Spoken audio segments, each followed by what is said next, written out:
Hey y'all, welcome to the season 4 premiere of My Vulva and Me. It is November the 2nd, which means we are 2 days into Vulvember. Yes, and I am so excited to be with you all today. This is something new we're trying this time around by coming to you on Instagram Live, and because that's where all the intimacy insiders are. That's where all our good girlfriends are. And first of all, y'all see how I'm looking? Look at how I'm looking. But girl, the young lady, the beauty, the diva that's gonna join me today. Oh honey, girlfriend is coming, ready to go. And I am so sad that y'all know whenever I gotta get in front of y'all know I got to run past Lisa Brown first, but I could not do that today. And my sugar, she always in the trenches with me. She always in the clutch with me. She always texts like, I can get you today. But I was like, no, I don't got time. But I think I didn't do half too bad. And then I feel like this filter kind of bring it all home. So we it's similar. I mean, it's not like, Lily Rose exclusive, but it'll do. But yes, this is season 4 of My Vulva and Me, the premiere with none other than Simply Sonia. Thank you, boo. And if at least that sound look good, the child must look good. I must say, you see the brows? And I put my lashes on. It took me 5 minutes to put my lashes on. You proud? I'm so excited. So Sonia is here. We're not even gonna belabor this point too long. We're gonna come right on in. Let's see. Come on. I'm so excited about this, y'all. I've been waiting. No. Hi, Brittany. Hi, Brittany. Look at you. First of all, because I saw you on here talk about your hair or whatever, so let me hold on. Let me get the bundles together. Come on, give it. Yes, you give it. Come on. Yes, off the shoulders. What is that? Velvet? It is. It's a little crushed velvet for the fall. It's giving warm. It's giving cozy. It's giving in front of the fireplace. Yes, and I feel like I'm giving Janet with a little color, a little round the way girl. Okay, Loving it. And this is how you know black women can make lemonade out of lemons, because these here knotless have run its course.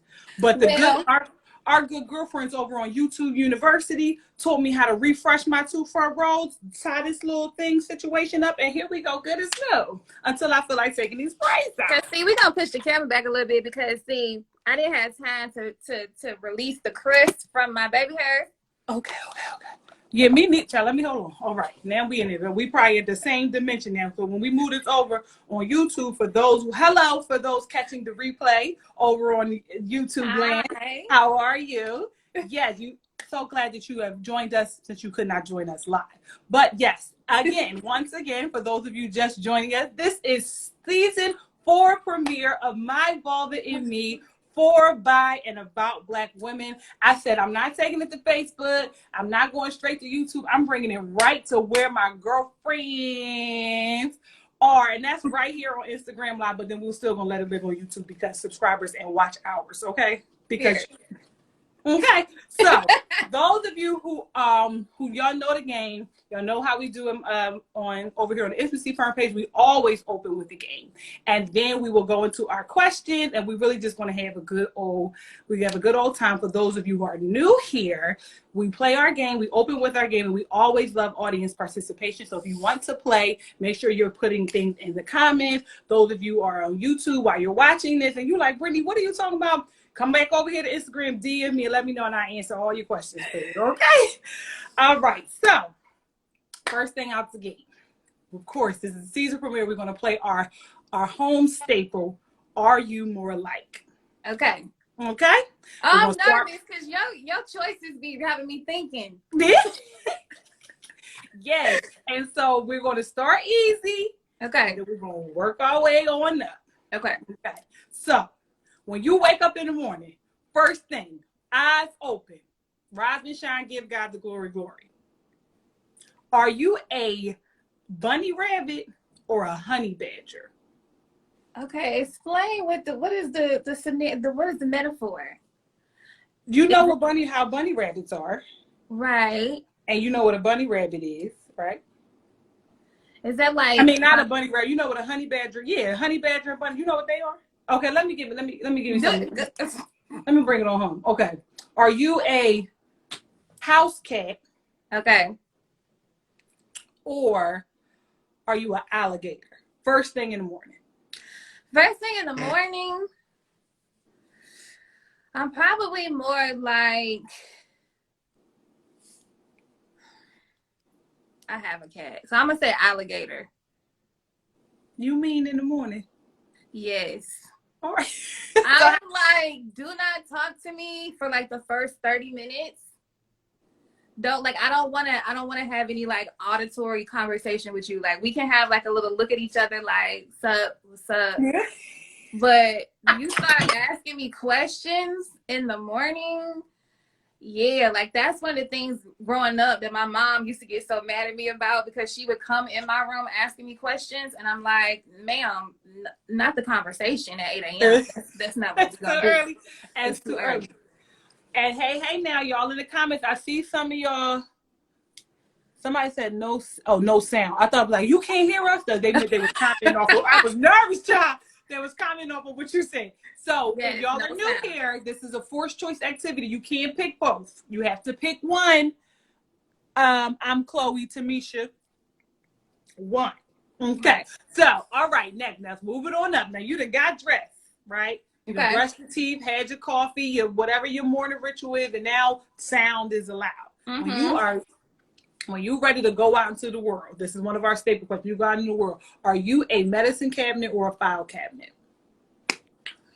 Who?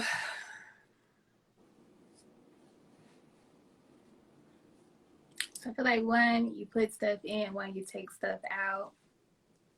See, this is what I'm talking about. Okay, let me think. I feel like, because more than likely, if I'm up early and I'm going out, I'm going to work. And so I would say I am a medicine cabinet.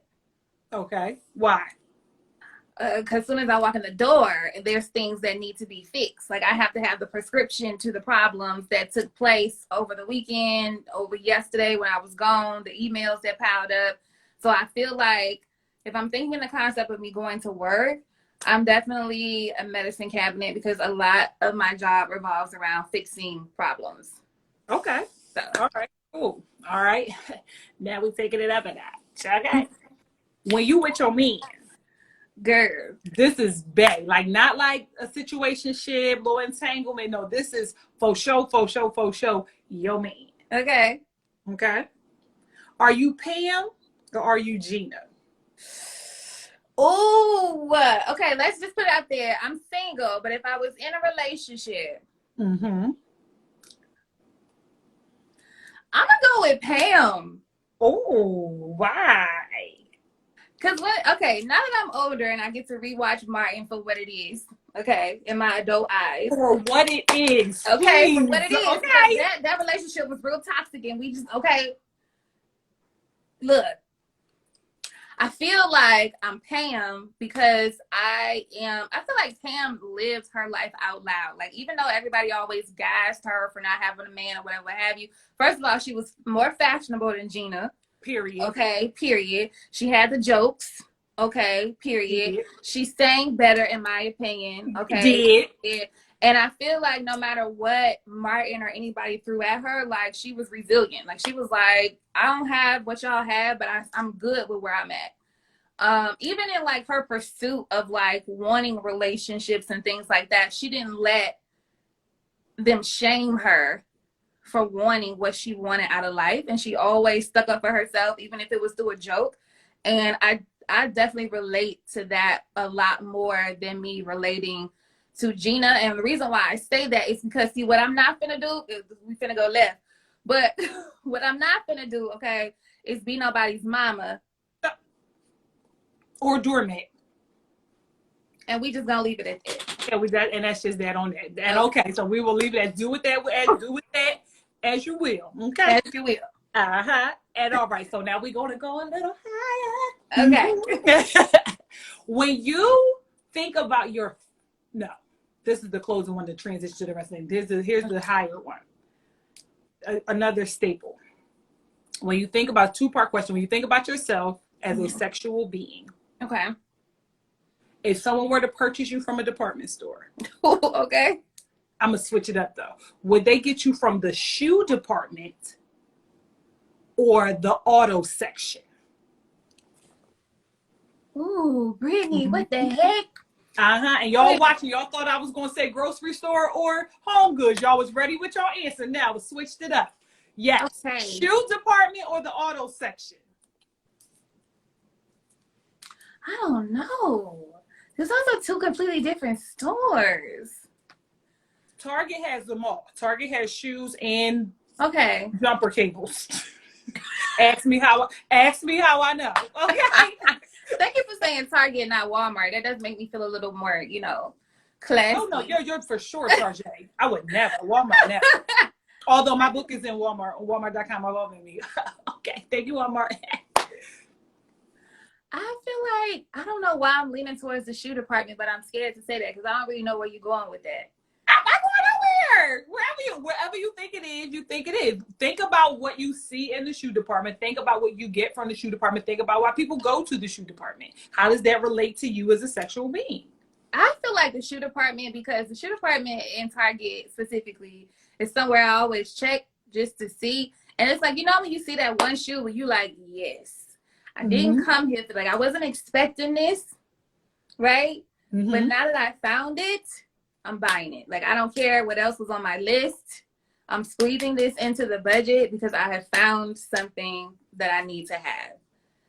And I feel like that kind of relates to me a lot because it's like, I feel like people see me and they think they know Sonya.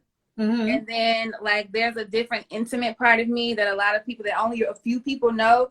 And then once you get to tap into that intimacy, they like, you was cool. Like, on a surface level, you cool. Like, but now that I know this, is like, I want to be a part of your life. I want you here with me. And I feel like that's what it is for shoes. When you started talking about auto section, for me, I feel like it's an emergency, something going on.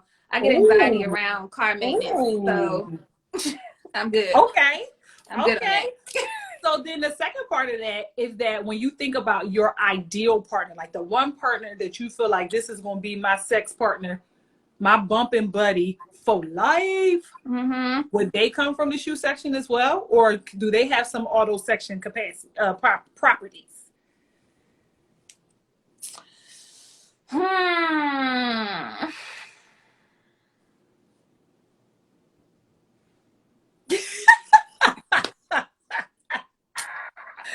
I feel like for him, I probably would go to the auto section for him. Because when I think about shoes, I think about like glamour and like, outfit. I'm thinking fashion, like an outfit. But when I think about the auto section, I'm thinking about acts of service, which is my number one love language. And I'm thinking about like, I'm going to say maintenance, but when I say that, I mean like sustainability. Oh, good.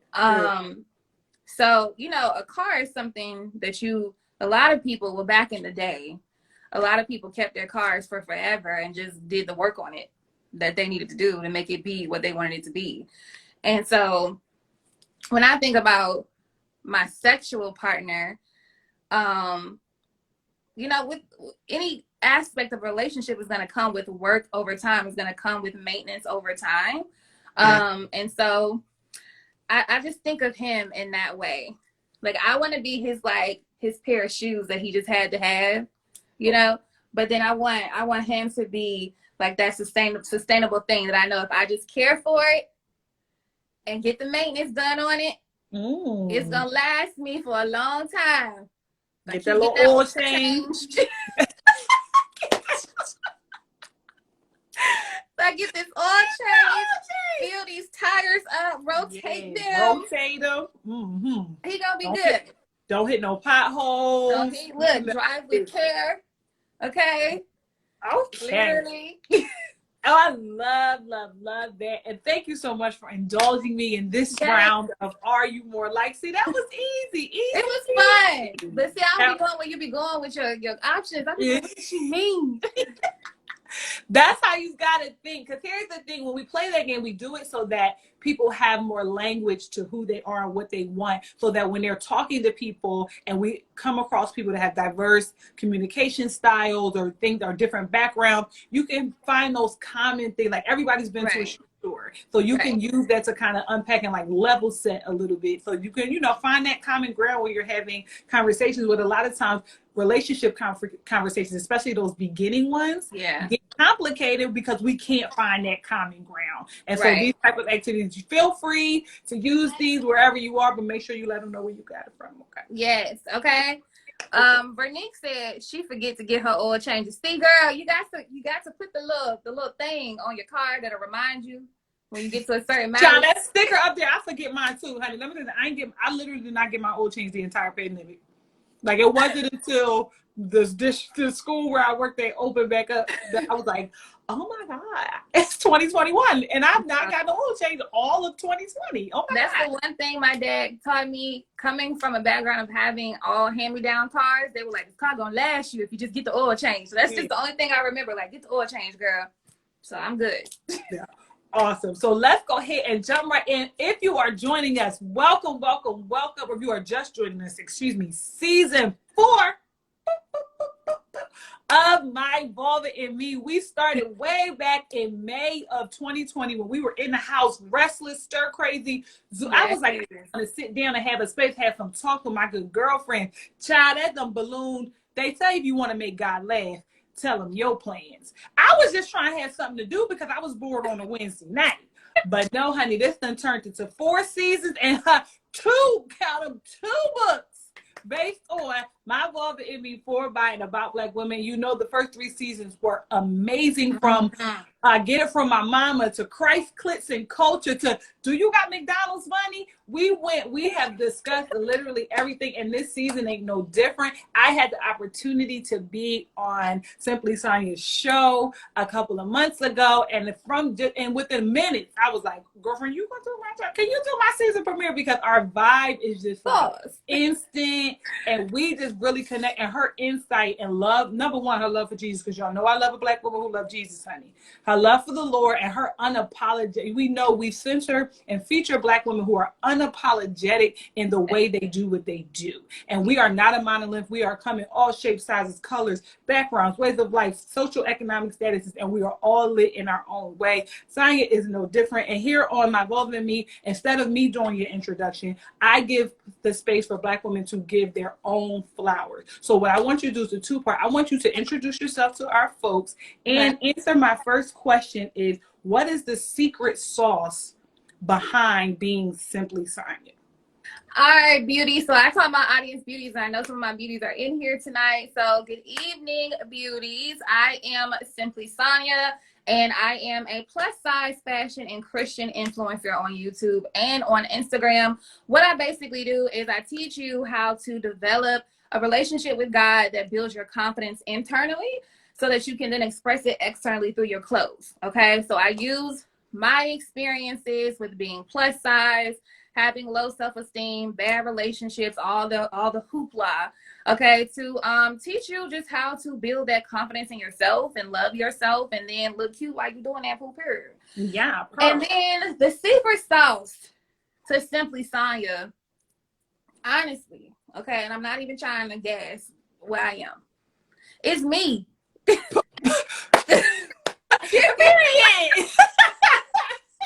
me, because I feel like that's why my brand is Simply Sonia. I'm just simply being myself.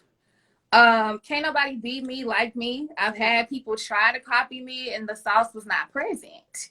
And so that just kind of let me know, like, I am the sauce. Simply Sonia ain't nothing without me, the sauce. And that has come from me developing my relationship with God and him seeking my validation through him, where I can get on YouTube, Instagram, and do content like this or my own content. And I am the same from point A all the way to Z. And you don't get that without me. The content ain't the content without Sonia. So I'm the sauce. I can give you the recipe, but the sauce ain't gonna taste the same. Okay. Listen, it's not the same. I done seen the post and the copying, and that's okay. But all I'm saying is it lacked the sauce, marination, and seasoning. Giving very much 30-day free subscription. Definitely not the paid version. It's giving much Photoshop light. It's giving. It is, and that's no shade, but it's shade because Because why? Because here's the thing about that with copy. And they say imitation is the sincerest form of flattery, but I disagree. The sincerest form of flattery for me is coming to me and say, listen, I love what you do. Exactly. You're amazing at what you do. Do you have time? Are you willing to help me find my thing? I'm inspired. Like, be inspired by me. I think that we all do what we do to inspire others, to be that. They talk about representation matters. To be that representation, specifically for me, I want to be the Black woman that I didn't have when I was a little Black girl. And so look to me and say, hey, how can I do that? But in my own lane. Like there is enough lanes that we do not have to, and even if we cross over appropriately with turn signals and all of that, we just do our thing. But you don't have to kind of, because what happened when we all trying to get the same lane at the same time and say, what's going to happen? It's going to be a crash. Like, this is what I'm saying. Okay, we know that Jesus say the path is narrow. I'm already plus size, so my thighs take up enough room, boo. You're going to have to look. You're not going to ask me to scoot over in my own lane. No, ma'am. No. Mm-mm. And that's not flattery. That's not love. That's not nothing. I don't like that. No, Hammy. Sonya is the sauce. That's just what it is. That's just that. And that's just that. And that's just that on that. So, Saucy Sonya. Hey. You are an influencer. And with influencing, that means this word that I am growing to hate. Content. You have to create content. That means, like, literally when you are a content creator, when you're trying to get into the world of influencing, your brain literally never turns off. Everywhere you go, everything that you do, because your brain is wired such, you see a potential content, whether it is a reel or whether it's like social media is not social media anymore. It's work. Like, I'm not just scrolling through TikTok for fun. I'm looking for voiceovers. I'm getting ideas. Like, so number one, for those who are not content creators and influencers, it's exhausting. Yes. And if you are trying to get into the zone, prepare your spirit because it's exhausting. But to really bring it home for the people who may not know, take us through a content creation day in the world of Simply Sonya. So one of the biggest things that I like to inform people when they ask me this question is I work a full-time job. So I do content creation as part-time right now. My goal is to build to full-time, but I'm still working a full-time job. So what that means is I sacrifice time on the weekends to binge create content. I create enough content for the week ahead so that I'm not creating content in real time, which means that I'm not putting on an outfit today, taking the picture, editing the picture, and posting it on the same day. So everything that you see has been filmed, edited, whatever, in advance. And so a day in my life is waking up at probably 8 a.m. on a Saturday, getting breakfast, prayer, getting dressed, shooting content in about 4 to 7 outfits at a time. And that means that I pick the outfits out the night before. So sometimes that means no Friday night events because I need to get in here and style these outfits. I spend probably, I would say, from 2 o'clock to maybe 6 o'clock shooting content. And then on Sundays is where I take the time after church to edit everything. Woo. And I edit pictures. I edit reels. YouTube videos, I do edit Monday nights and Wednesday nights. So I don't force myself to do that on Sundays. But yeah, all that extra time that a lot of people don't want to give up to follow their dreams is what I've given up for the past 2 to 3 years. I'm at a point now where I can slow down so I can schedule, me to have some free time. But yeah, on Saturday, if you look at my Instagram stories, you're probably going to see me in an outfit with nowhere to go. I'm just in here taking pictures and doing videos. So that's what it looks like. So working a full-time job, content creating to trying to build to eventually make that your full-time job. Yep. A new fur mommy. Yep, my baby. Because fur babies are work also. Yes. Okay. Yes. What then is a day in the life of self-care for Simply Sonya? Self-care, and this is something that I struggled with doing this, is getting my mind to understand that I have to plan breaks. Because it got to the point where God was forcing me into breaks, as far as like he was telling me like, you need to take a break, you know, convicting me to a point where I'm like, all right, if I don't take a break, I feel like something's gonna happen. So now that I've had enough of that, I am understanding that I have to schedule. I see my boy. Yes, I have to schedule breaks. One of the things that my theme for the rest of the end of this year and 2022 is to get out of my comfort zone. So one of the things that I've been doing, and that's something you inspired me to do with your pleasure journey. Yes, I'm telling you, girl, I've been watching. Yes, fuel life. Okay. Yes. I have been trying to schedule to do something out of my comfort zone at least once or twice a week, whether that is going to take myself on a date, or going to a networking event by myself. And I am specifying by myself, because self-care is self. And I don't want to get in the habit of thinking that I have to wait on other people to take care of myself and love on myself. So I've just been doing things that make me happy. I've gotten back into drawing a little bit. I got this cat, which he ain't feeling like self-care. He was supposed to be my physical touch solution, but okay. Child, I just said no, honey. Ozzy ain't trying to physically touch. He just want to play. But I need to exercise. I got time for no cuddles. You said absolutely not. Look, that was like, we need some cardio. Okay, get some cardio in.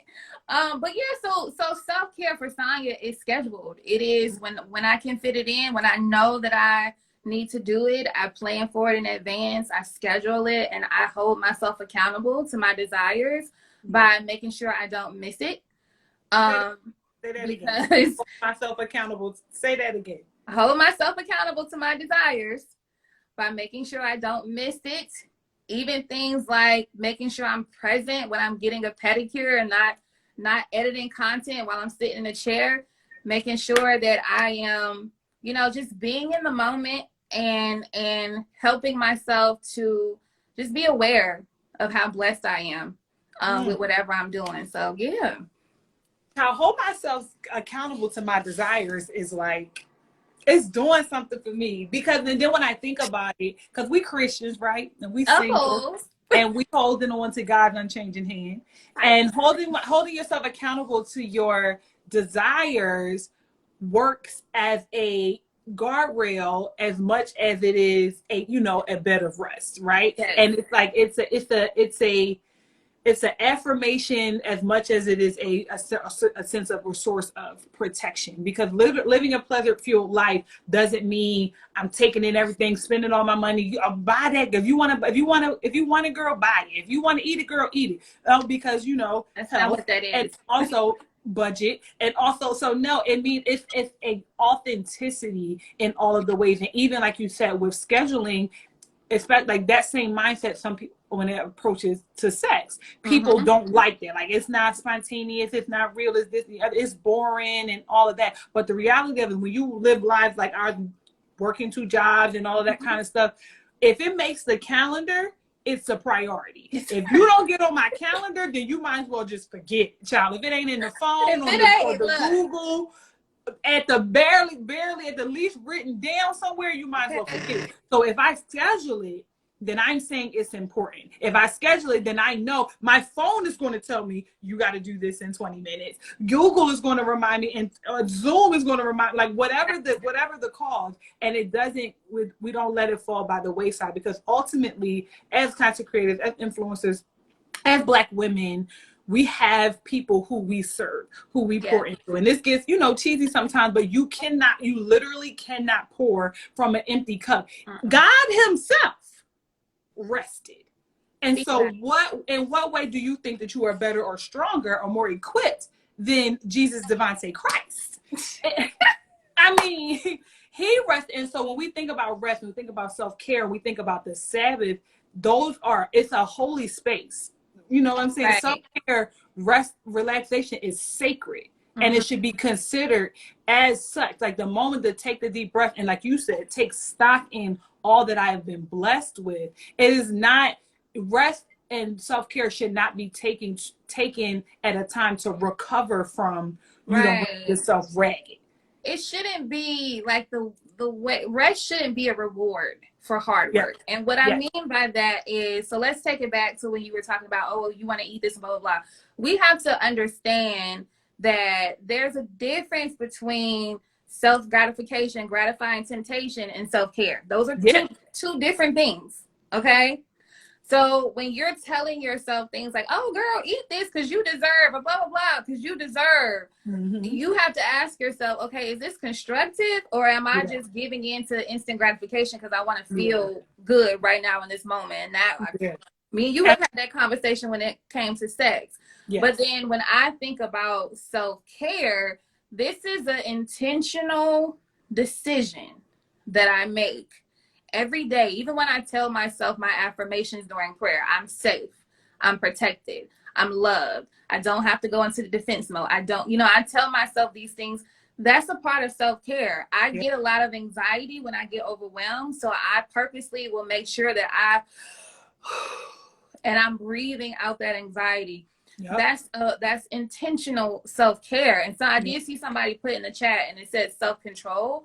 And I think the biggest thing that I'm working on right now is reminding myself that I can trust my ability to make healthy decisions for myself. And so within doing that, if I say that I'm going to do something, I want to be able to trust my own integrity and do it. Because I can't then turn around and say, well, my number one love language is acts of service, and I can't stand when a man da-da-da. But then I'm not doing that for myself. Like I can't even be an example to him of how to love me right because I'm not loving myself right. So I went on a tangent, but no, you're good, child. Vernique says Saya gets an instant re-invite. I speak for the delegation at this point. Hey. No, and self-trust, that's so big because there are moments, especially in 2020, right? Especially with the pandemic, and you have like the LLC Twitter and like everybody saying like, at this point, if you don't leave this pandemic a millionaire, what you doing, and blah, blah, blah. And like, it's all of these things. Like, we live in a capitalistic society. Everywhere we turn, there is some type of pain point that has been capitalized on, that they are marketing something like, and honestly, it's true, like what we do, as if like we find, they tell every business coach says, what is your audience's pain point? And like, you know, I need a job, so I got to lean in, but I think that what makes it separates regular everyday folks, I almost said something else and I forgot where I was for 2 seconds. Regular everyday people. My people. I know it's about 2 people on here who know what I was getting ready to say. Regular everyday people from Christian influence or like, is that, you know, it's like ministry in the marketplace. Like, we are here to serve, and by our serving, God has then blessed us to be able to, you know, live and do all things, because there should be even. I'm trying to behave, Renee. I really, I almost slipped out real fast. But the thing is that ministry ain't free. Churches aren't free. you know what I'm saying? So everybody from your influencers to your pastors to your bishops should get paid because they work, they labor. You want your check. And you know what I'm saying? But that's another conversation for another. But the point is, it's so crucial to, when we think about our bodies as temples of the Holy Spirit and things like that. That has as many spiritual implications as it does physical, practical, everyday life implications. Right. And I think that we kind of get real spooky sometimes when it comes to that, or we pigeonhole it to just penises and vaginas. Yes. Right. And so we don't recognize that you don't get no cookie because you got 40 PTO days left. You don't get a cookie for that. And you don't get and PTO day should not only be reserved for when you got to go to the doctor's appointment or you got to take your kids somewhere. It's Tuesday and I don't want to go to work. So I'm going to take a PTO day and I'm just going to sit here, because what happens is when you are depleted and you get self-care, it only brings you to 0. And I'm not going to lie about it when I call in. Yeah. Oh no, I stopped doing that a long time ago. Yes. Like, I have taken more leave this year than I ever have in the 7 years working at my job. And I'm the manager of the office, so I don't have to give an explanation, but me and my staff we have a really good relationship. So we talk a lot. Come on, staff. Period. Okay. And I just say like, hey, today ain't it. I ain't coming in. And it's okay, see you tomorrow. And we allow each other, I helped create that work environment where we didn't make people feel guilty for taking the leave that they worked for. Because it's none of my business why you taking leave. Don't make up a lie. If you just woke up and was like, absolutely not. Yeah. Okay. See you tomorrow. And you know what? It took me a really long time to do that because I've been in the social work field. I've been blessed to have like mostly Black women as my bosses, and we developed really good relationships. So I'd be able to just like, can I work from home today? Or like, I got this to do. I'm coming after, and they're like, girl, you got. So I didn't have to do it, but I did feel bad about call. And I love that you said call in, and I say call out. Like that whole call in, call out. We need the delegation needs to vote on which one it is. But so when I call out, I used to practice. I used to be, and I used to think about who I could kill off. That I'd be like, well, now I don't want to wish nothing on them, like third cousins from the side, like hard trouble, like all of this stuff. And eventually I remember my mom passed November 28, 2017.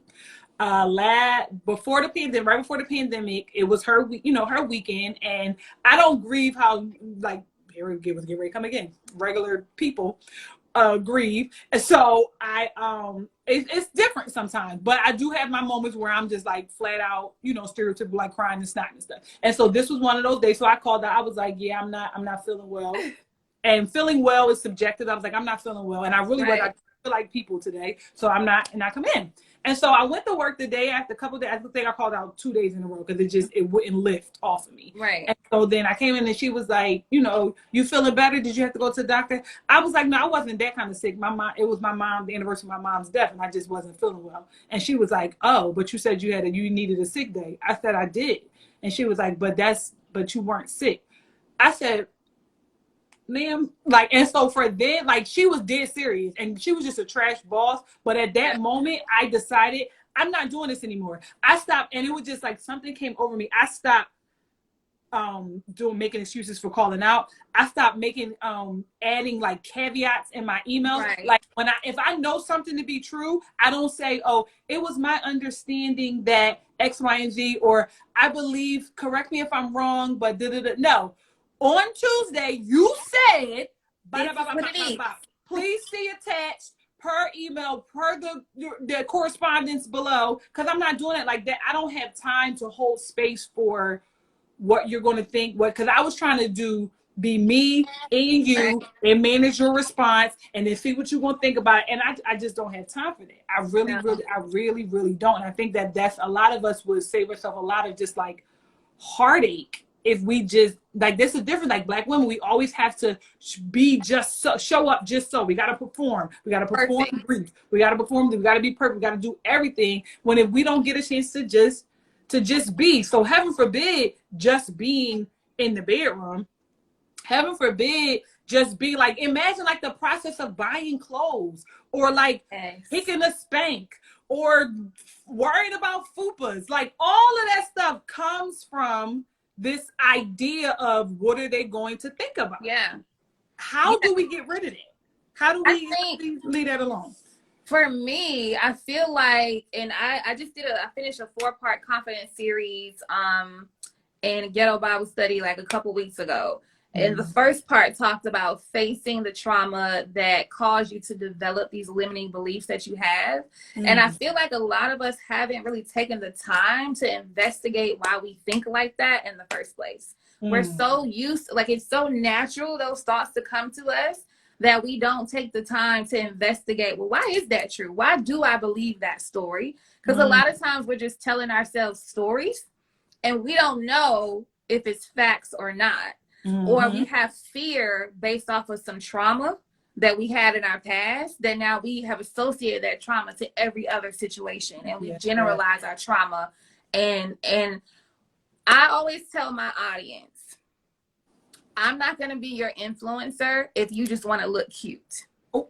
There are a whole bunch of other plus size women that can teach you how to get on Fashion Nova and use a discount code. That's not what I'm here to do. Okay? I'm here to help you be healthy so that when you put that outfit on, you actually feel the way you look. So that when somebody comes and tells you, girl, you look bomb, you don't dismiss the compliment because you actually insecure in a nice outfit. We ain't got time for that. You don't pay your money. Rush to give them a compliment back. Exactly. Because you don't feel you can't sit in that. Now, granted, if you want to give them a compliment back, then do that. But it's just like they're like, oh, you look so good. Girl, no, not me. You're the one. Like, girl, no, she don't. She didn't come dressed. That's why she complimented you. Hush. No. Or also, if she do look good, but then be like, you see me, because listen, this is even how I start with the vibe. Like, y'all see how I'm looking? Look at how I look, because I look good. And there was a long time where I knew I wasn't ugly. Like, I never did, even being, going for my looks and all of that, like my whole life, I looked in the mirror and was like, what are they talking about? Like, I don't see it. Like, I really didn't get it because I'm cute. And then like sexy, and that's what we're really talking about today. Sexy was never a word that I connected with myself. Like, that's not something that I looked at me and said sexy because because I'm silly or because I'm this or because I'm that. Like, I knew I was cute. I knew I was pretty. Even when I've been every size. So not one size did I like look at like, like it was. And I remember I had weight loss surgery in 2016. So it was a little bit before then. I think at my highest weight, I was like 309. And this guy came out of it was so weird because I was in the restaurant getting my food. This old man, I walked past, he said, DAMN, girl, you thicker than a bowl of oatmeal. And I was like, and so old men will gas you up, honey. Okay. And I was cool with that. And went on about my business. I said, thank you, Mr. Greg, and go on about my business. I knew him from around the way. And then I got outside and this guy tried to ask me for my phone number. And I was like, no, thank you. And he like kept following. He was like, yo, you ain't gonna give me no. I was like, I'm good. I'm married. He was like, I don't see your ring. I was like, I left it at home, but I'm married. It was no thank you. So I walked past and said, I left. And he was like, F you then, you fat B. And I was like, damn. Am I fat? Like, I didn't, like, what is that? And then it was like, and here goes the, taking it on, and the story, and then they're like, am I fat? What does that mean? Yeah. Am I not? I was like, but you wanted my phone number. And now I'm so confused. And it was one of those things. So like, and I had taken on, then it sparked a like, I was already like married, and there were like issues with like confidence even within the marriage and things like that. And it was just like, what is sexiness? What does that even mean? I think for us, because we share a similar experience when it comes to that example that you said, I always have to remind people that sexiness is a term that is made up, which means that sexiness is a learned concept. Ooh. It's learned behavior, right? Talk, girlfriend. This is why in culture, what's sexy in 2003 ain't sexy in 2021, because it changes. There's no solid blueprint. BBLs are sexy today. They might not be sexy in 2028. Okay? And so you have to define what you view as sexy for yourself. You have to think about, okay, what is it? Because sexy is a mindset, which means it's a feeling, because every thought is attached to a feeling, right? And so it's like, okay, well, what about myself makes me want to stare at the mirror and say, dang, girl, you fine. Like I did that this morning. I had on a little Fab Legs outfit, no makeup, my wig, I just threw it on, and I was just like, wait, okay, hold on. I need to take a picture, because you see this waist is non-existent in comparison to this hip, okay? And that's sexy for me. I'm having a moment. Sometimes it really be like, and like when you on like FaceTime or Zoom or something, and you get caught up, you ain't paying attention to nothing they going to, you looking at you. And you like, Wait a minute. Girl, so real quick before I forget, we're going to take a quick commercial break and let you know that this season premiere episode is brought to you by Blushing Elite Organization Service. Sharonica, don't beat me up if I said it wrong, but Blushing Elite on Instagram. They're just released their new linen sprays and candles. I have both of them, Balance and Serene. Let me tell you something. And I believe the sale is still going on. Make sure you go over to Blushing Elite right now and I'm telling you, when we talk about living a pleasure-fueled life, that means engaging all of your senses. And the sense of smell is one of the things that is very important in making sure my house smells good. Now, it's be disarray sometimes. But when it smells like goodness and mercy when you walk in air. And this Balance scent, now everybody be all hyped up off of mahogany teak wood. This scent put me to sleep. This scent rubbed my back until I fell asleep. This scent kissed me on my forehead and said, baby, it's time to get ready for work.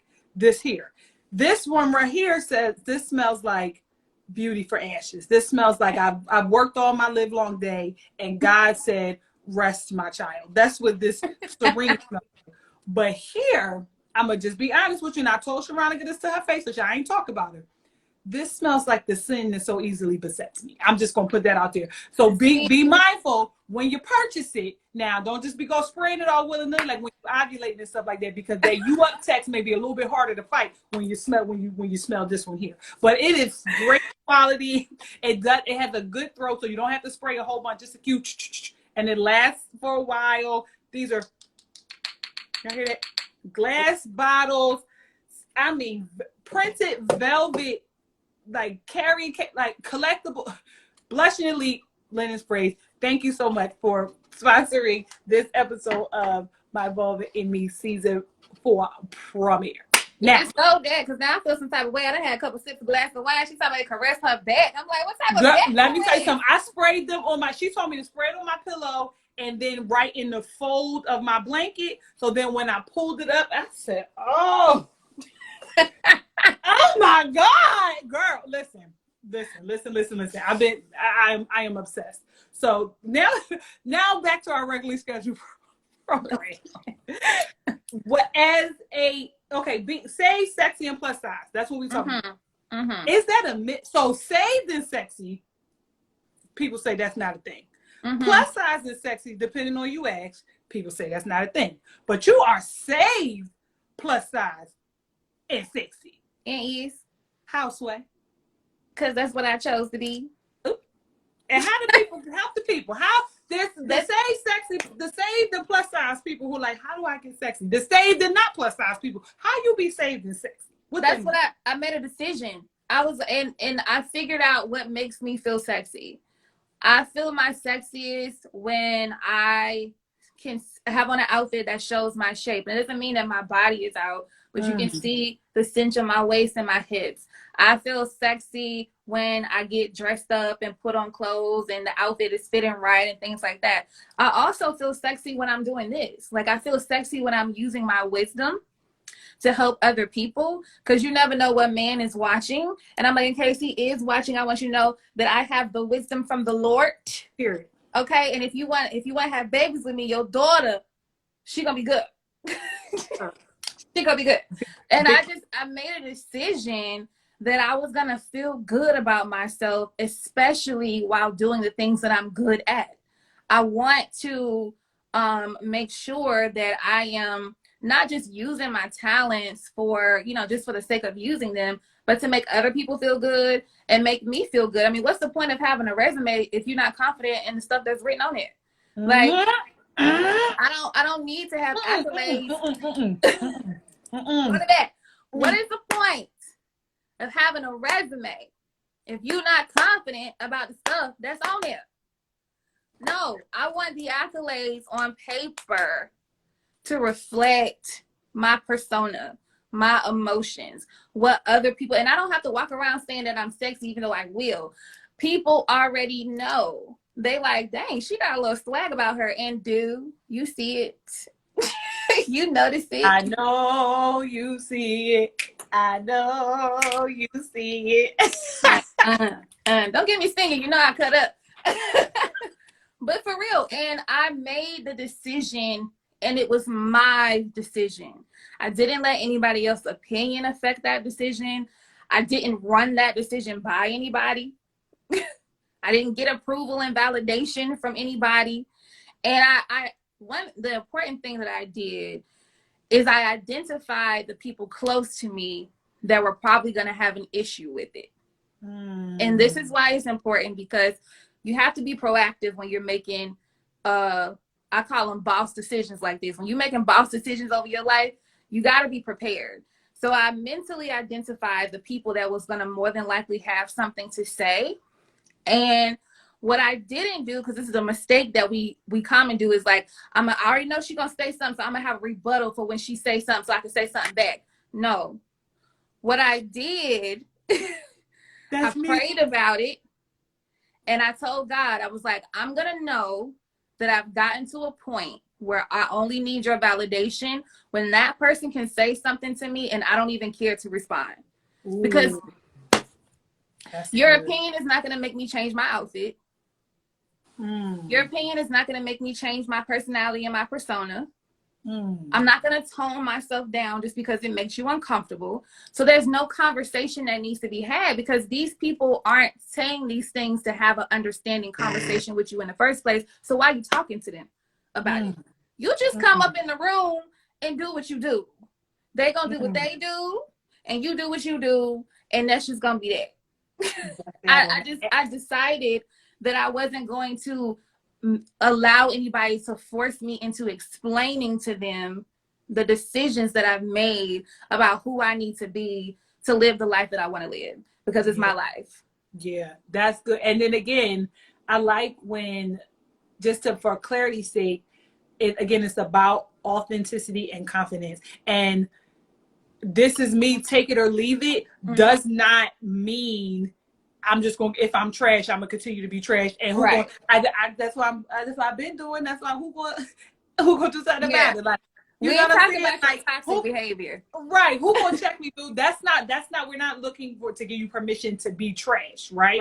But it is one of those things where if you've covered it with God and God said go, if you listening to other people's opinions and that's stalling you, at this point is sin. Yeah. Because God said, and God is up there like, but what did I say? What did I say? You know, and then he gives us people in our corner, in our world, because we live in community, right? To affirm our call, to affirm our next steps. He gives us, them signs and wonders ain't been signs and wondering as much as it was in the Bible. Like God waited till I got here to want to be subtle. No, like, can I get some Red Sea parting? I mean, can we get some staffs and the snakes? Like, but he does. He does. He does. And I'm going to tell you why he does. Because, and we miss it. We do miss it because we want him to do it a certain way. Yes. But I started, this is another journey a part that I did in my confidence journey, is I was like, okay, God, I want to see the miracles that I'm missing in the practicality of life, because we got to realize that the Bible is written in that culture. So they was crossing seas to get to where we not crossing seas like that to get to where we need to be unless we on a cruise. We not, there's no point of us to have to walk to the woods to get from Egypt. So we not doing it. So how does he show it to us in a modern way? And one of the things that I have started to notice with God is like, he's like, just look at my nature. Look at how diverse I created the animals, the trees, the flowers. No two clouds are the same. No, like, all these things are different and they exist in their own identity with no complaints. Like, you ain't gonna never see, of course cats can't speak, but we ain't never heard of this species of cat tends to be more insecure because they're cat. It's just is what it is. And I feel like cats got the most audacity. The cats walk around with the biggest pride of life. Okay. And he has created a whole world around us that exists, and because he made it good, period. He didn't make it good with a contingency plan. He made it good, period. That's it. What you got is what you got, and that's it. And it's like that because it's good. Because I made it that way. Your goodness does not have a contingency plan. It doesn't.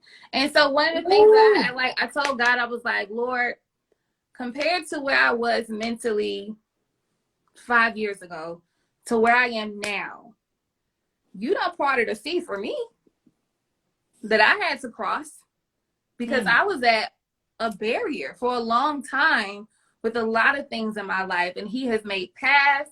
He's brought people into my life that I didn't expect to help me. Me and you met on Instagram after me seeing you on YouTube. You know what I mean? There's miracles that he's done. He's moved people out of my life so that I can meet people like you. Now, girl, listen. I don't know how tight these lashes is on. Do not make, because I will cry. I'm so serious. One thing about me, I'm gonna cry. Okay. There are certain friendships that ended so it could open up space for me to meet women like you that help me do what I do on a daily basis. And so he creates these, and I feel like really the miracles that he does now, because he knows that we are like, our hearts are so just weak. He creates these very intimate, really intimate miracles where you really have to be tapped in. And the issue is not a lot of people want to do that internal work. So they get on social media and they get validation from stuff like this. But it's only temporary because God is like, okay, I'm showing you women that have done the work. Just because you're receiving the wisdom from their work doesn't mean you don't still have work to do of your own. So do it, and you'll start to realize the stuff that he's done for you, but you like, dang, like years ago, like I can remember thinking like last year, like, dang God, you remember back in 2013 when I was doing this and this and that? Look at me now, like look where I've grown. And you know you're getting to a point of growth when you start reminding yourself and God of how he has brought you through. Yes. When you can sit and be like, dang God, like I knew you did it then, but now I really understand what you were doing and why it's beneficial. When it starts to make sense. When that suffering and that lack and that confusion and all them seasons, all them dry seasons and all that, when them dry bones start reconnecting, baby. It's like, and we not often do we take stock in, and like and people remind me more. People will remind you more than you can sometimes. Like when I'm like posting stuff and doing things, people are like, this week is like, yo, I remember when this was just when you was planning your business cards. I remember like a group of my girlfriends at my old job probably like 5 years ago at this point. Well, yeah, literally 5 years ago because the intimacy firm is 5. Got together and bought me Veronica. So they were like for my birthday present. Like I had the logo in a picture frame on my desk at my social work job that said intimacy firm coming soon. And I am literally living the things that I prayed for. And like, and that child, listen, I'm fasting this week and that's enough to sit me. I am living, and like those of you who are watching, like take stock in what things have you prayed for? Did you pray for, tarry for, travail for, lay on your face for, that you are living right now that you've not told him thank you for? And honestly, that contributed to me feeling sexy. Come on, talk about it. Me completing an assignment? Me? The procrastinator? The one who struggled with laziness? The one who had all these ideas but never really did anything? Me being able to track a goal and like, boom, you did this, boom, you did this, boom, you're here now. I feel sexy. I feel accomplished. I feel very proud of myself. I feel like, yeah, like why wouldn't this man want to have sex with me? I'm a boss. Like, period. Why wouldn't he? What? Like, yeah, like I've started back. I'm slowly but surely getting back into the dating scene now. Me and you have talked about this off camera. And like, I'm talking to guys now, and when they say, "Oh, you're so beautiful, you're this," I'm like, "Yeah, I know." Yeah, yes. Yeah. Period. With the Carisha, yeah. Yes. Okay. What's big on me? Your upper body. Period. Okay. That builds my confidence to a point where now I don't shy away from the terms like sexy. I don't shy away from things like that, because it's like, yeah, I've worked for this. Like, what y'all see, the Simply Sonya y'all see, that's hard work. And so I'm going to show up feeling the abundance of the work that I've done, and me being able to say, like, yo, I co-created with God. I worked my butt off and I made something happen. I feel good about that. Feel good about it. And then and it'll be the trick of the enemy to make you look at grace as like a consolation prize. As if grace is not a consolation prize. No. God purposed you to do what you were purposed to do, factoring in your stupidity, factoring in when he says his grace is sufficient. He knew just the amount that you were going to need. And that was all in the equation to get you to where he is. Because, and that's the other thing, that we also tend to think more highly of ourselves than we ought, because it's not God, what would you have for me to do? It is God, what do you want and where do I fit? Okay. Our prayers are often so egocentric that's like, what do you have? Even in good intentions, what do you have for me? No, what do you have? Period. And where do I go within it? And it is one of those things where when you're in step in that way, in his perfect will, not the permissive will, because I am in the space, I'm in the season right now, perfect will me. Like literally and truly pick up the phone and tell me what to put on. Like lay my clothes out. Like I want to be, listen, I don't want no confusion. I don't want to figure out. Like at this point, I don't even want discernment. I just want to know. Like, what is this? Like, and I know that that's not realistic, but I am so invested in this because I know that we say Jesus alone. We want Jesus alone. Jesus is enough. But I think it's more accurate that we want to want Jesus alone. And I am in a space where I want it so bad. I am hungry and thirsting for it that literally, in my spirit, I know that I'm going to be a doctor and a millionaire by 40. I know that. I know that that's going to happen. My earning potential is such that if it takes till 40, I'm going to be surprised.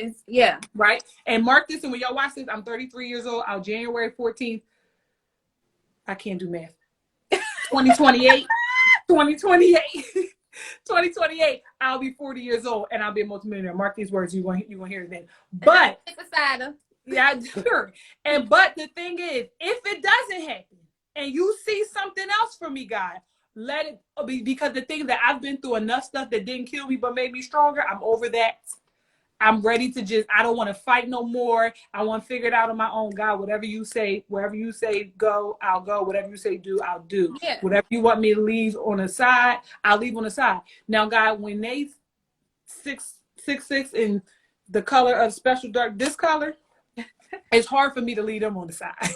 I mean, if I'm being 100% honest, you might have a stowaway for a little bit. I'm just saying, but I'm working on that.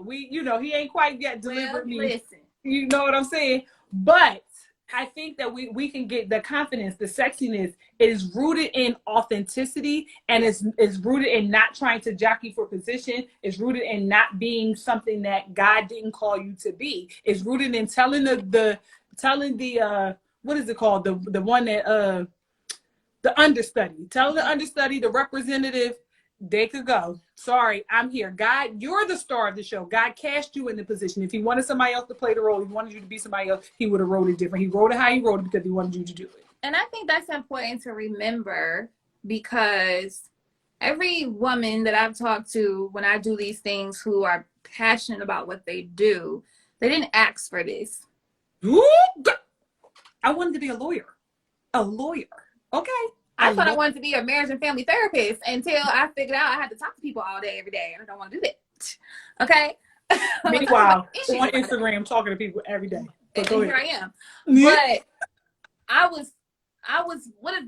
been on YouTube for 4 years. It is within the last 2 to 3 years that I found my calling within that. And it was something that I didn't want to do I didn't want to get on YouTube and talk about my personal business. That's not something I grew up learning to do. Even to get, I'm the only person in my family, the first person in my family to have a YouTube channel. So let alone get on there telling personal business, okay, about a Southern Baptist family. We don't do that, okay?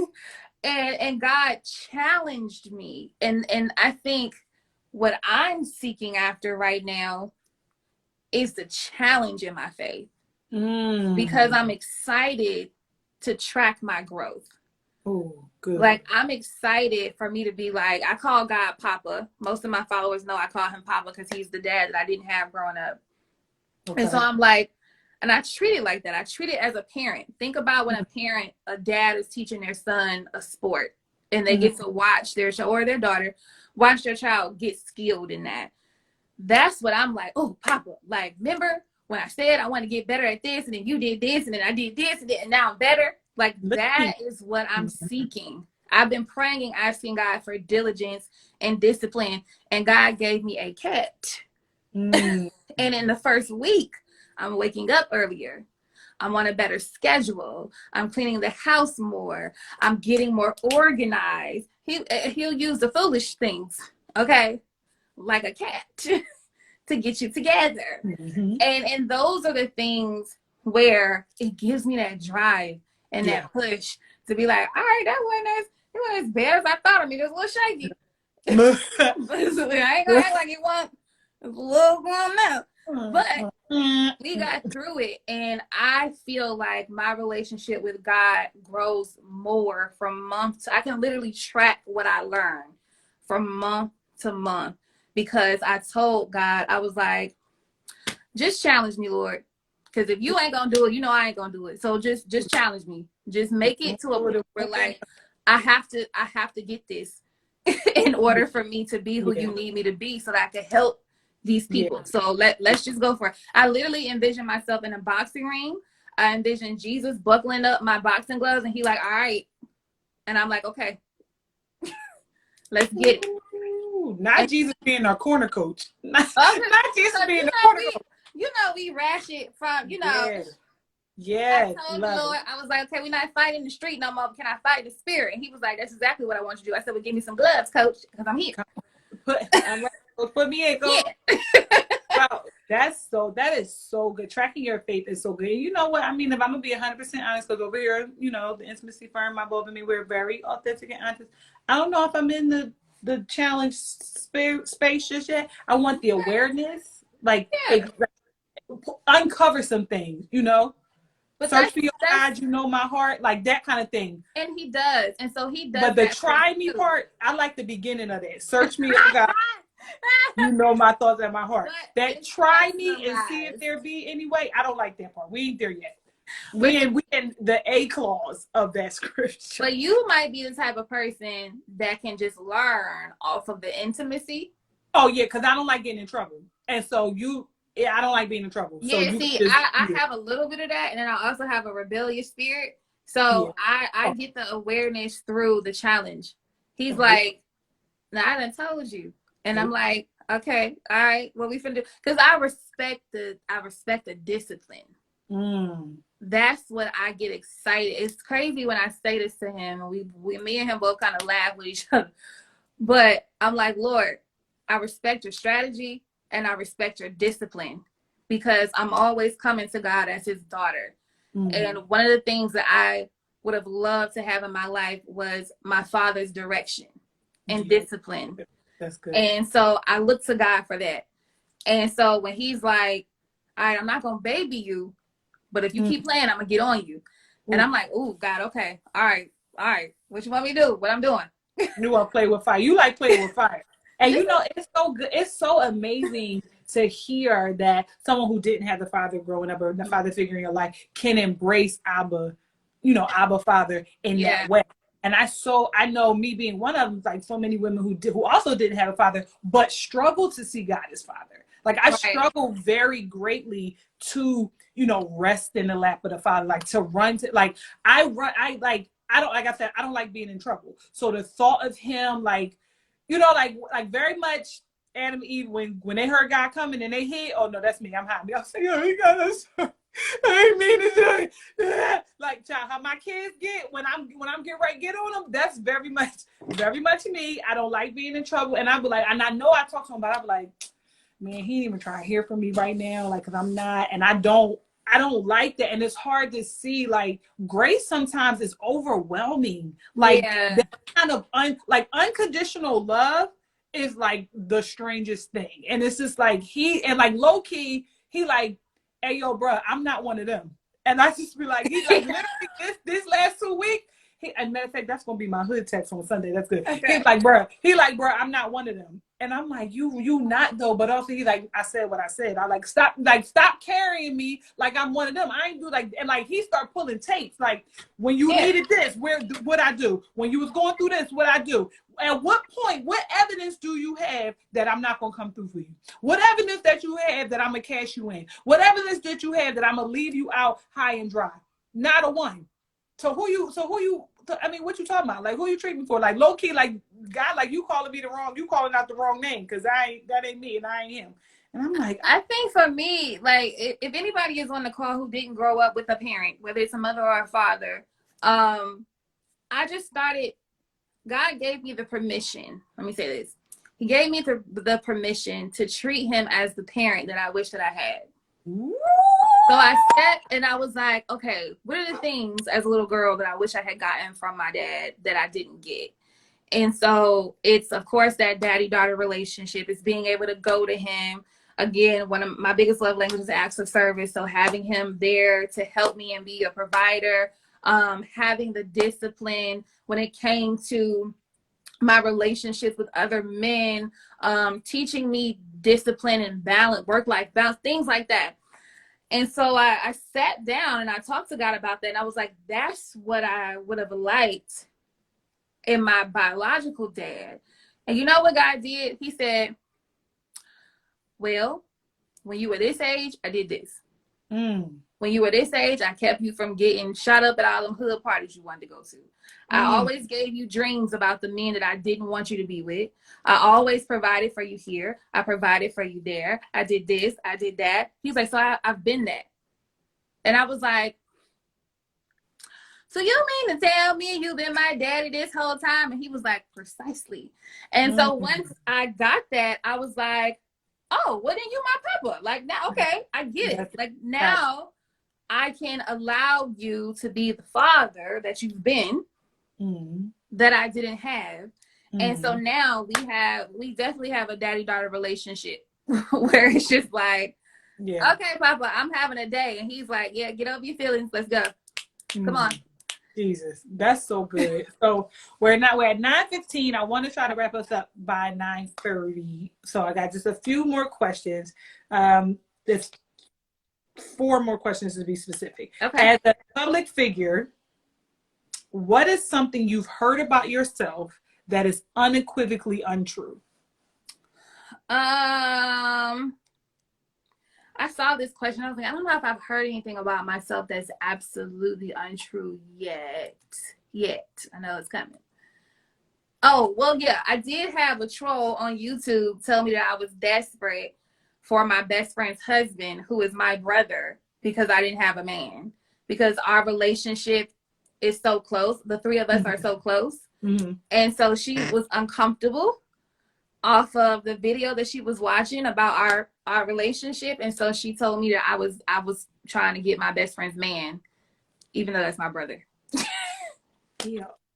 You know, the thing is that people project their hurt inability, that when they have an inability to access things, or they have a drought in a certain area, they project their pain elsewhere. And so if I tear down this image, if I tear down this connection, then I could feel better about not having it because it's not that good in the first place. She was definitely given a Wendy Williams, Tabitha Brown moment where you saw something and you saw this love that made you so insecure and uncomfortable that you try to tear it down, but you don't know what you're talking about.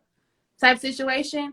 And I knew that she gathered her like Auntie Tab gathered Wendy. I gathered her, but then my other family members got involved, and I was like, okay, this is turning into cyberbullying, so let's just stop. Stop while we ahead.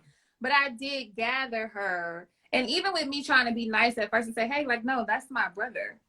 well, even still, you should let his wife. I'm like, okay. Mm-hmm. You're not even worth us having this conversation because you just, okay.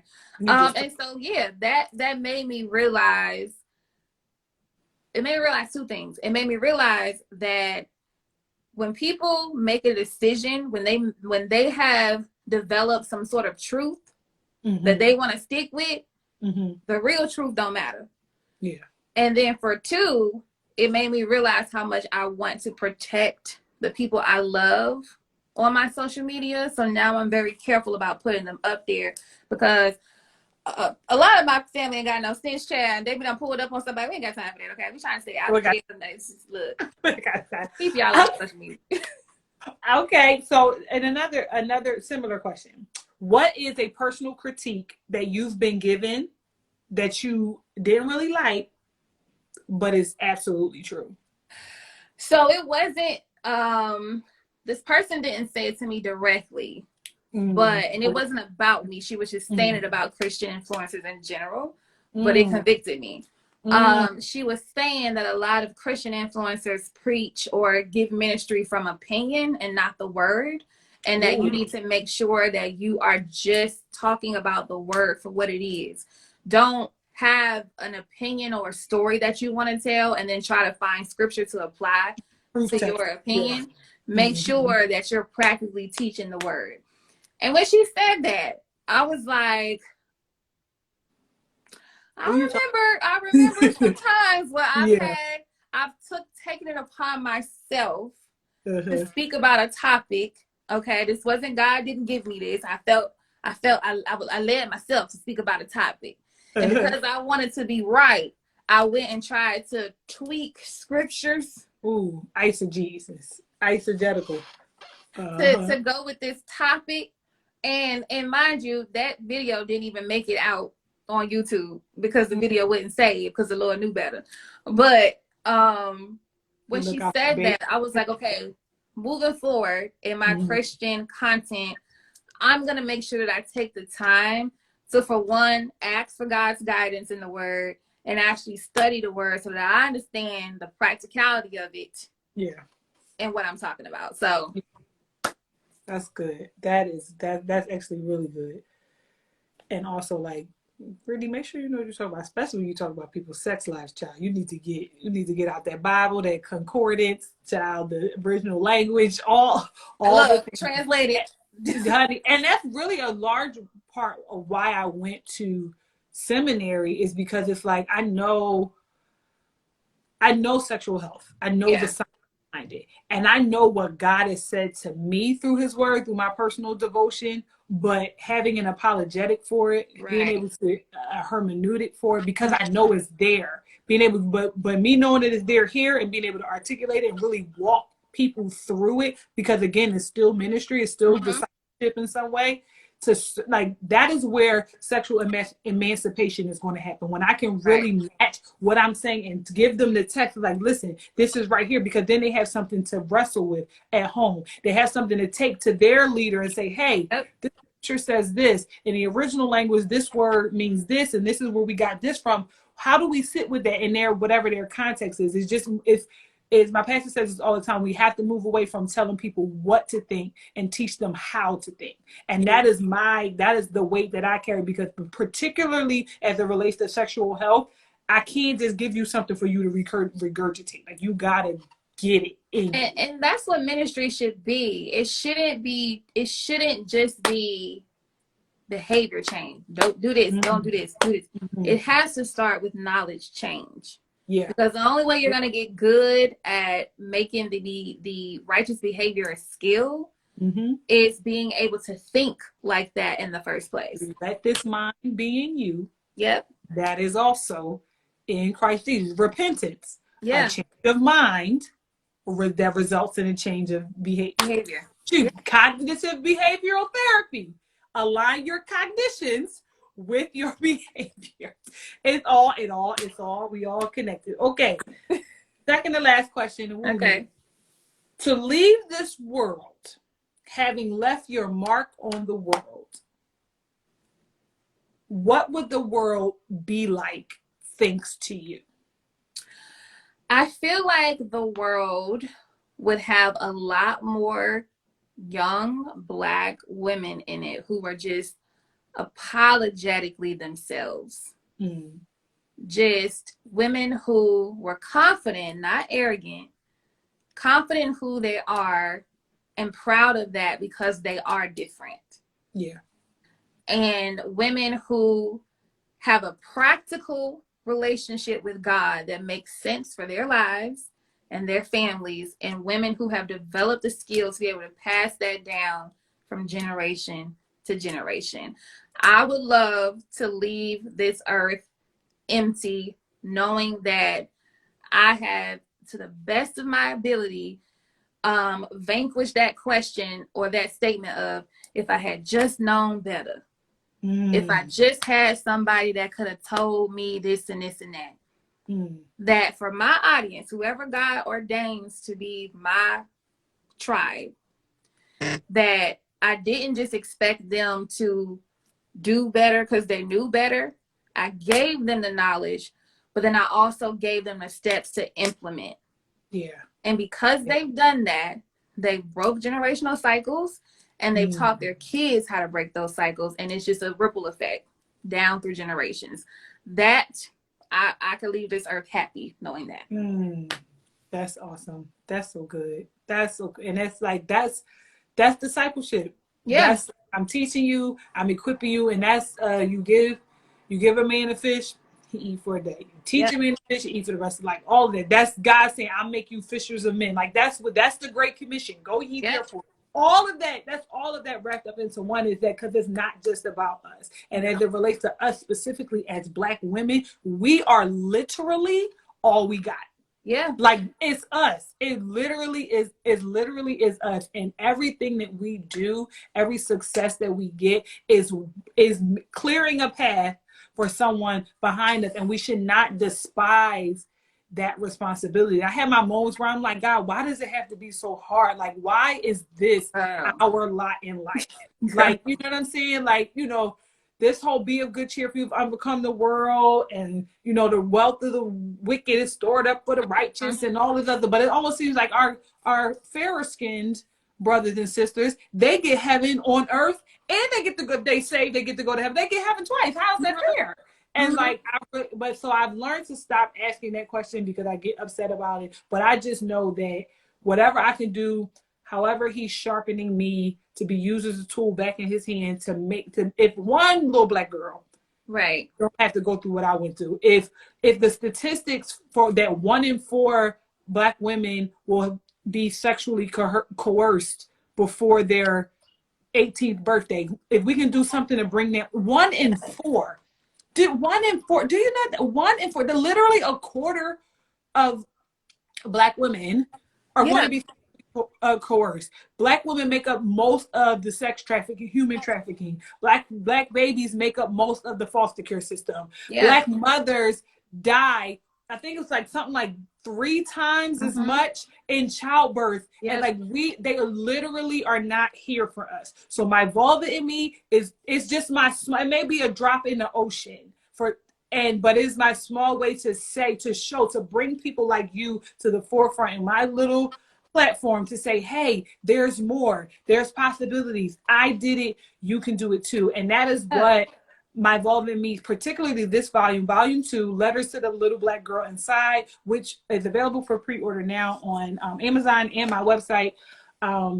It was purposed to write to that little girl that's not just somebody that's 8 years old now, but that broken-hearted 8-year-old that still lives inside this 33-year-old body, that never was affirmed, that never was cared for, that is confused about what love is, think that if he's not having sex with her, then he don't love her. It's not real if you don't have to work for it. It's not love if it doesn't hurt. Like all of those falsehoods. It's not, you can't be cute if you weigh over a certain amount. Like all of those falsehoods, that's what my vulva in me is honestly about, because I say it all the time, Black women is the greatest girl group there ever is to be in. Like I look at all kinds of other women and I'm like, yay, women. But also Black women though. Like we are the most sought after women from the beginning of history. And it makes sense though, because we got the juice. The sauce. It's pure, big purr. So tell the people as we wrap up, we have 4 minutes left. What does it mean to you to be a Black woman? Ooh. What it means to me to be a Black woman is to have power and freedom. It's to belong to a club that a lot of people want to get in, but they can't. But it's also to have this special power that God has blessed us with to be, like I said, the most sought after woman. But they'll never really know what it's like to really live that life. I feel like it's freedom, because even though we're not always protected, provided, and cared for in culture, a lot of us have learned how to do it for ourselves. And a lot of us don't want to have to do that, but it's a skill to be able to do it. And it's a skill to be able to come together with other Black women and praise ourselves for knowing how to do that. Because I'm the type of Black woman that's like, yeah, I want a man to do that for me. I really do. Like, I want to submit and all of that stuff. But I know that if God ever told me, okay, we going back into the wilderness, I got my sword and I'm ready to go. Because that's what I know how to do. Kicking the door, waving the 4-4s. What's up? That's what I know how to do. So being a Black woman, to me, is being a superhero. And my goal in life is to find a Black man who can allow me to take off my cape. But even we take off, the cape in the household, I'm putting that thing back on for my sisters in my community. Because we all we got. We are literally all we got. And on that note, I want to say, literally from the bottom of my feet all the way to the top of my head, I am so eternally and heavenly proud of you. Thank you. For you. Honored to know you. Yes. And so thankful that you have graced us with this time, your wisdom, because you were dropping gems. And for those of you who are asking, the replay will be on YouTube. If you want to catch the replay, you have to go to YouTube. Yes, thank you, Veronique. This was a fantastic season premiere. I knew it was going to be a fantastic season premiere. I put my eyelashes on by myself. Go, Brittany! I mean, okay, and I even, what is it called? Conceal my eyebrows. Listen, let me say something. And then Lisa yells at me all the time. Shout out to Lisa Brown, my MUA, my MUA, my stylist, my girlfriend, my first lady, my mother, my cooking teacher. Though she makes the best fried potatoes and fish that you ever have in all of your life. But she's all the things to me, and I love her so much, and I will never miss the opportunity to thank her for that. But she fusses at me because I literally put on my whole face with the same brush, and I like, girl, the same brush. Well, I don't know what kind of brush it is, but I use it to put on my whole entire face. And she fusses at me all the time. But I just feel like, I don't know about this brow. Girl, you want me to use the makeup brushes? You know I got lots of time. No, I don't want. Don't send it to me. She said the same thing. Don't send it to me because I'm not going to use it because I don't know how to work it. But anyway, thank you so much. Thank you so much, Blushing Elite. Make sure you go to follow Blushing Elite to get the Serene and Balanced linen spray. They also have candles in the same scent. But I'm telling you, if your soul is not anchored in the Lord, do not buy Balance. Ronnie, I love you, but this is sinful, okay? I do have plenty of brushes, and I'm still never going to use them because I don't know how to work them. And so that's just that on that. But thank you so much, Saya. Please tell the people where they can follow you, where they can, what you got coming up next. Tell them about Ghetto Bible Study, all the things. So you can follow me here on Instagram at simply_Saya_M. I saw a lot of you guys follow me through the live, so thank you so much for following me. You can follow me on YouTube at Simply Sonya. Sonya is spelled Sonja. We have fashion videos coming up on YouTube. We have vlogs coming up, so you can get to know a little bit more about me personally and your new nephew Ozzy. Okay. Then we have Ghetto Bible Study coming back soon. I'm trying to develop the new series, which I think is going to be on courage. So Ghetto Bible Study is a Instagram live show that I do on Tuesdays. I think it's 2 Tuesdays out the month that I do it, where I talk about the Bible, but I do it kind of in a ghetto way because it's Bible study technically, but it's a little ghetto. You know what I'm saying? It's, you know, you're going to get my full personality. Okay, approachable for the people. You know, make it practical for the people. Okay, so you'll be able to join in on that and do something very similar like we did tonight. So yeah, make sure you follow me and subscribe because we're pushing towards 50K on YouTube. Heard. Yes, and I don't know, and those who really know me know I don't talk like this, but I heard influencer masterclass, so I don't know what that means to you. You heard it from who? Where? Who? That's why I'm here. Like, use that what's coming up. Influencer masterclass. That's what I might have been having some conversations with the Lord about something. See, you I don't know. I don't talk like that. Y'all child. Y'all know I don't talk like that. They asked for a nail cam, please. And thank you. Yes, you'll definitely get nail pics on my Instagram page too, faithfully. If you're a nail girl. Well, I will not show mine because I look these joints is chewed up. I look like my 11-year-old son around about the fingernails. It's terrible. But yes, thank you so much. Season 4 kickoff was amazing. We will be back this Thursday and every Tuesday, the first 3 Tuesdays and Thursdays. So from now until the 18th, every Tuesday and Thursday, 8 p.m. with a new, amazing, phenomenal, groundbreaking Black woman for this season, Black Woman Plus. And then all the things that Black women, because we are all the things. And also, please do not forget, November 27th, I'm going to say it again, November 27th, 7 p.m. Eastern Standard Time is the My Vulva in Me Volume 2 virtual release extravaganza.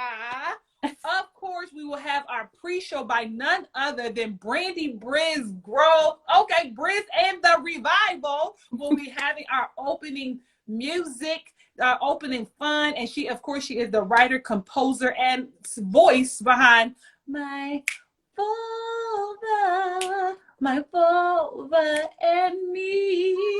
I can't sing, but oh well, mind your business. Yes, my book. What book you know got a theme song? Mine. Okay. Her. Who you know? Okay.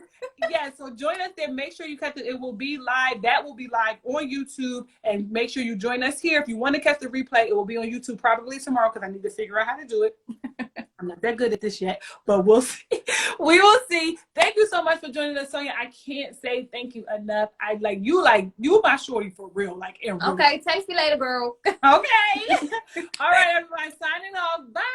Bye. Now, how you in this job? Oh, bye, y'all.